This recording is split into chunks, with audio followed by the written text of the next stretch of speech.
अस्सलाम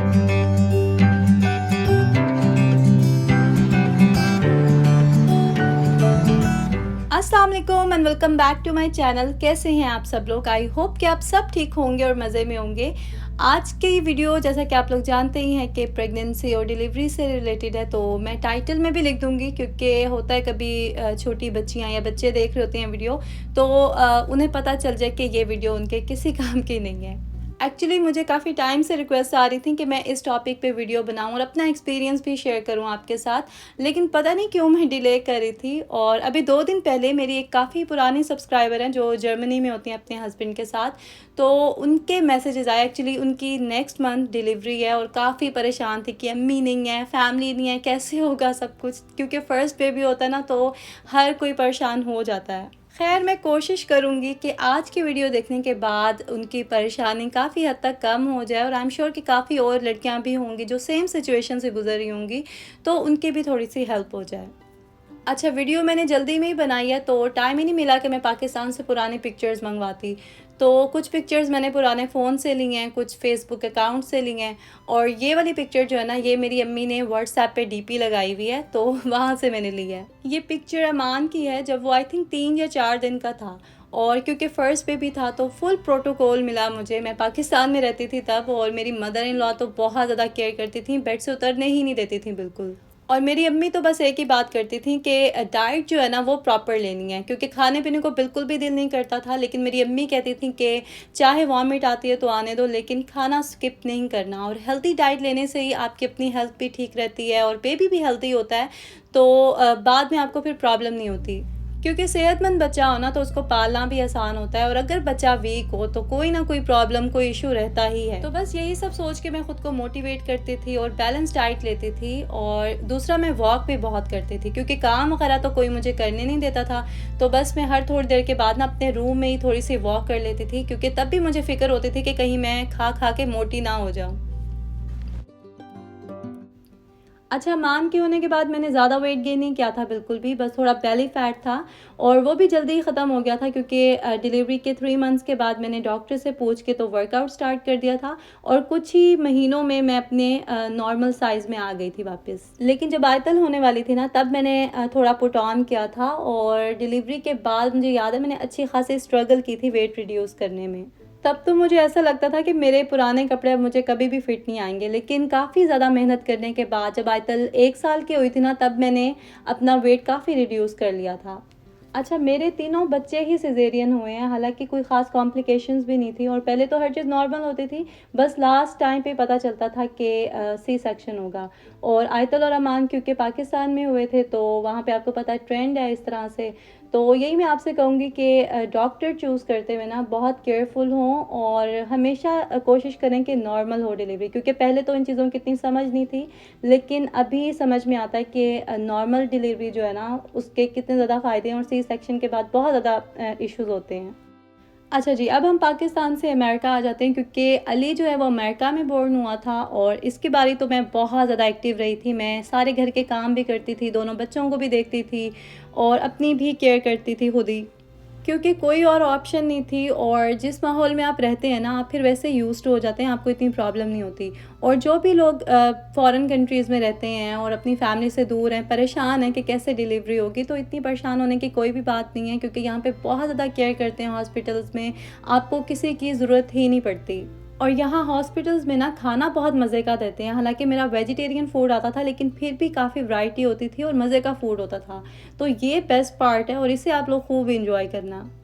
बाकी परेशान होने की बिल्कुल भी ज़रूरत नहीं है, क्योंकि यहाँ पे छोटी से छोटी चीज़ की भी ना बहुत ज़्यादा केयर करते हैं। तो आप रिलैक्स रहें और अपने टाइम को एंजॉय करें, क्योंकि बाद में ये सारी मेमोरीज़ आपको याद आएंगी, और अच्छा टाइम गुजरा हो तो फिर आप अच्छे अंदाज में उसे याद करते हैं।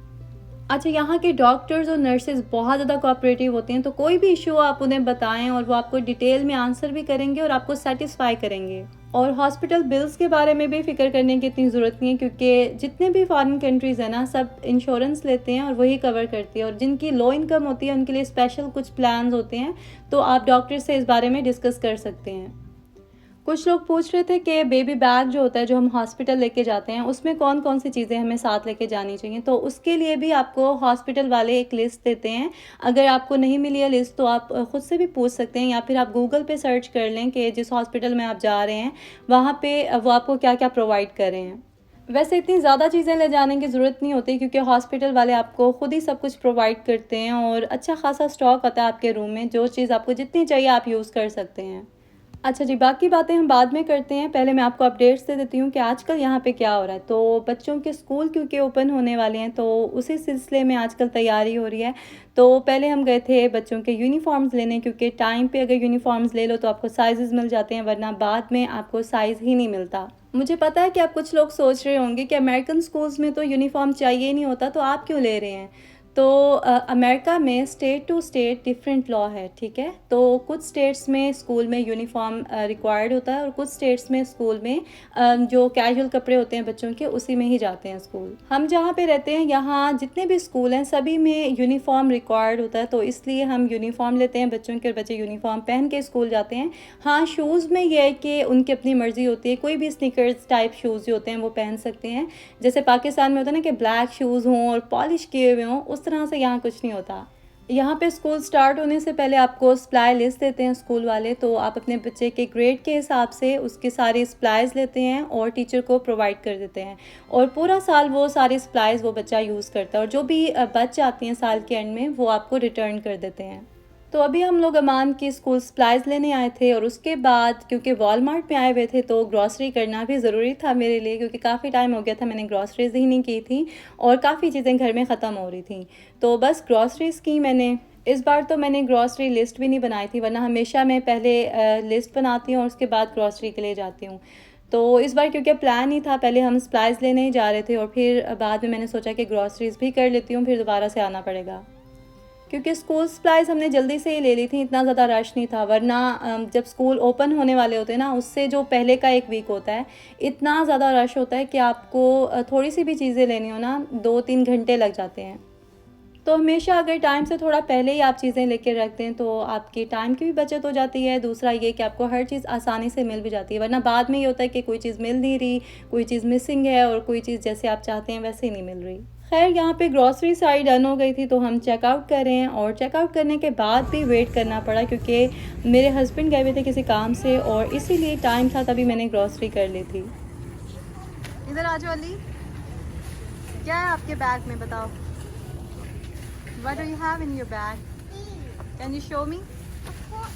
इस बार अली ने एक नया ही काम किया। जब मैं ग्रॉसरी कर रही थी ना तो जो भी अली के यूज़ की चीज़ें थी ना वो ये अलग ही ट्रॉली में ना पाइल बना रहा था और जब बिल करा लिया तो इसने सारी अपनी यूज़ की चीज़ें जो थी वो एक बैग में डाल के तो खुद ही पकड़ी हुई थी। अच्छा जी, अभी हम लोग घर वापस आ गए हैं और सारी ग्रॉसरीज़ जो थी वो मैंने यहाँ पे रख दी हैं। अब मैं इन सबको इनकी जगह पे रखूँगी, जो वॉश करने वाली हैं वो वॉश करूँगी और बाकी जो ड्राई होती हैं चीज़ें वो मैं ऐसे ही रख दूँगी साइड पे। क्योंकि एक ही दिन में सारी ग्रॉसरी सेट करना बहुत मुश्किल हो जाता है, तो नेक्स्ट डे मैं कुछ काम कर लेती हूँ और बस जो ज़रूरी काम होते हैं, जो फ्रूट्स, वेजिटेबल्स और इस तरह की चीज़ें होती हैं ना फ्रिज में जाने वाली, वो मैं रख देती हूँ। क्योंकि करने को तो एक ही दिन में सब कुछ कर लेता है इंसान, लेकिन होता है क्या है कि आप फिर जल्दी-जल्दी में ना जगह पे चीज़ें नहीं रखते और फिर बाद में मैस अप हो जाता है सारा कुछ। और वैसे भी डिनर का टाइम हो रहा था तो मैंने सुबह बनाए थे ये कबाब। इसकी रेसिपी मैंने शेयर की थी पहले, तो लिंक मैं डिस्क्रिप्शन में ऐड कर दूँगी तो आप लोग देख लीजिएगा। और बहुत मज़े के कबाब बनते हैं, बहुत जल्दी बन जाते हैं, तो बच्चे वगैरह भी शौक़ से खा लेते हैं, इसलिए मैं कभी-कभी ये बना लेती हूँ, थोड़ा-सा चेंज हो जाता है। और दोपहर में वैसे मैंने निहारी बनाई थी, तो वो भी लेफ़्ट ओवर थी, मेरे हस्बैंड ने तो वही खाई थी डिनर में और आयतल और अमान ने क्या खाया था अभी मैं आपको दिखाती हूँ। मैंने तो 2 ब्रेड के स्लाइस लिए, साथ में एक कबाब लिया और चटनी भी थी तो अच्छा मज़े का लग रहा था। और अम्मा ने कहा कि उसने चीज़ सैंडविचेस खाने हैं तो उसको वो बना कर दिए थे सैंडविच मेकर में।